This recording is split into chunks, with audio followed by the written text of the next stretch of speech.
তুই আমার কিচ্ছু করতে পারবি না তান্ত্রিক। আমি অন্য প্রেত আত্মাদের থেকে অনেক বেশি শক্তিশালী। আর তুই কি না ওই কুয়োর মধ্যে আমায় বন্দি করবি? কি বলছিস তুই? আমি পারবো না? মূর্খ ডাইনি, আমার তন্ত্র শক্তির সম্পর্কে তোর কোনো ধারণাই নেই। তোর মতো কত প্রেতাত্মাকে আমি ওই কুয়োয় বন্দি করেছি। আমার তন্ত্র সাধনার কাছে তোর প্রেত শক্তি। এই বলে তান্ত্রিক মন্ত্র পড়তে থাকে আর ওই ডাইনিকে মন্ত্র শক্তি দ্বারা বেঁধে হাওয়ায় ভাসিয়ে ওই কুয়োর দিকে নিয়ে যায়। তারপর তাকে কুয়োর মধ্যে ফেলে দেয়। বঙ্কু, এই বঙ্কু, কোথায় গেলি? আজ্ঞে হুজুর, এই তো আমি। আজ্ঞা করুন। মন দিয়ে শোন, এই ডাইনি সত্যি অত্যন্ত শক্তিশালী। একে শুধু মন্ত্রের দ্বারায় কুয়োয় বন্দি রাখা যাবে না। তারপরই তান্ত্রিক বিড়বিড় করে মন্ত্র পড়ে তার হাতে একটি জবা ফুল প্রকট করে আর জবা ফুলটি বঙ্কুকে দিয়ে বলে, এই নে, এই মন্ত্র পড়া জবা ফুলটা ওই কুয়োয় গিয়ে ফেলে দিয়ে আয়। তাহলে ওই ডাইনি চিরকালের জন্য কুয়ো থেকে বেরোতে পারবে না। ঠিক আছে হুজুর, যেমনটি আপনার আদেশ। বঙ্কু জবা ফুল হাতে মনের আনন্দে কুয়োর দিকে হেঁটে যায়। হাঁটতে হাঁটতে হঠাৎই হোঁচট খেয়ে বঙ্কু জবা ফুল গাছতলায় পড়ে যায় আর তার হাতের ফুলটা মাটিতে ঝরে পড়া ফুলের সাথে মিশে যায়। এই যা, সর্বনাশ হয়ে গেল। তান্ত্রিক বাবার দেওয়া জবা ফুলটা কোথায় গেল? কোন ফুলটা? এটা না, না না না না না, এটা না, এইটা। বঙ্কু জবা ফুল গাছের তলা থেকে একটা জবা ফুল তুলে নিয়ে কুয়োর কাছে গিয়ে সেটা ফেলে দেয়। তান্ত্রিক বাবা, আপনি যেমনটা বলেছিলেন আমি ঠিক তেমনটাই করেছি। এবারে আমার কাজে কোনো ভুল হয়নি। ঠিক আছে, ঠিক আছে। এমনিতেও তোর দ্বারা কোনো কাজ ঠিক করে হয় না।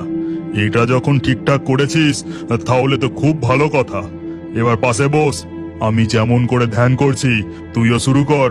তান্ত্রিক তার চেলাকে নিয়ে ধ্যান করতে শুরু করে আর ওদিকে ডাইনি বেরিয়ে বলে, ওই ভণ্ড তান্ত্রিক নাকি আমায় চিরকালের জন্য বন্দি করবে। আর এই গ্রামের আশেপাশে ডাইনির বেশে ঘুরে বেরিয়ে শিকার করলে চলবে না। ওই তান্ত্রিক ঠিক আমায় আবার ধরে ফেলতে পারে। আমি এখান থেকে অনেক দূরে অন্য কোনো গ্রামে উড়ে চলে যাই। এই বলে ডাইনি আকাশে উড়ে যায় আর উড়তে উড়তে সে যখন একটি গ্রামের উপর দিয়ে যাচ্ছিল তখন সে দেখে গোয়ালে একটি গরু ও তার দুটি ছানা বাছুর খামারে খেলা করছে। গরুটা বেশ হৃষ্টপুষ্ট আর খামারে অনেক ছাগল মুরগিও আছে দেখছি। না, একেবারে তো সব কটা খেতে পারবো না। যাই, ওই গরুর মধ্যে ঢুকে যায়। রোজ রাতে একটা একটা করে ছাগল মুরগি খাবো, তাহলে কেউ সন্দেহ করবে না। এই, তোরা তাড়াতাড়ি আয়, দুধ খেয়ে নে আর ছোটাছুটি করিস না। আমি এবার একটু বিশ্রাম নেব। আমরা আরেকটু খেলা করি না, তারপর যাচ্ছি। তখন ডাইনি গোয়ালের দিকে ওই গরুটার কাছে এগিয়ে যায় আর ডাইনি ওই গরুটার শরীরে ঢুকে পড়ে। তোরা দুজনে এখনই আসবি কিনা বল। তাড়াতাড়ি খাওয়া দাওয়া করে ঘুমিয়ে পড়, আমার অনেক কাজ আছে।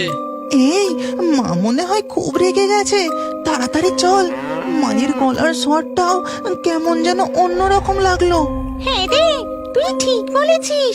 চল তাড়াতাড়ি খাওয়া দাওয়া করে ঘুমিয়ে পড়ি। টুলু আর ভুলু গোয়াল ঘরে গিয়ে দুধ খেতে শুরু করে। তারপর তাদের খাওয়া হয়ে গেলে মা গরু বলে, এবার তাড়াতাড়ি ঘুমিয়ে পড়, আমায় একদম বিরক্ত করবি না। গভীর রাতে যখন সবাই ঘুমিয়ে তখন লক্ষ্মী গোয়াল থেকে বেরিয়ে এসে এক দানব আকৃতির গোভূতের রূপ ধারণ করে। তারপর খামারের মুরগির খাঁচার মধ্যে ঢুকে একটা আস্ত মুরগিকে চিবিয়ে খেতে থাকে। এই গল্পের পরবর্তী পর্ব যদি তোমরা দেখতে চাও তাহলে কমেন্টে নেক্সট পার্ট অবশ্যই লেখো। আর আমাদের ফেয়ারি টুনস বাংলা ফেসবুক পেজটি এক্ষুনি ফলো করে নাও। এই গল্পটি ভালো লাগলে লাইক দিয়ে শেয়ার করে দাও।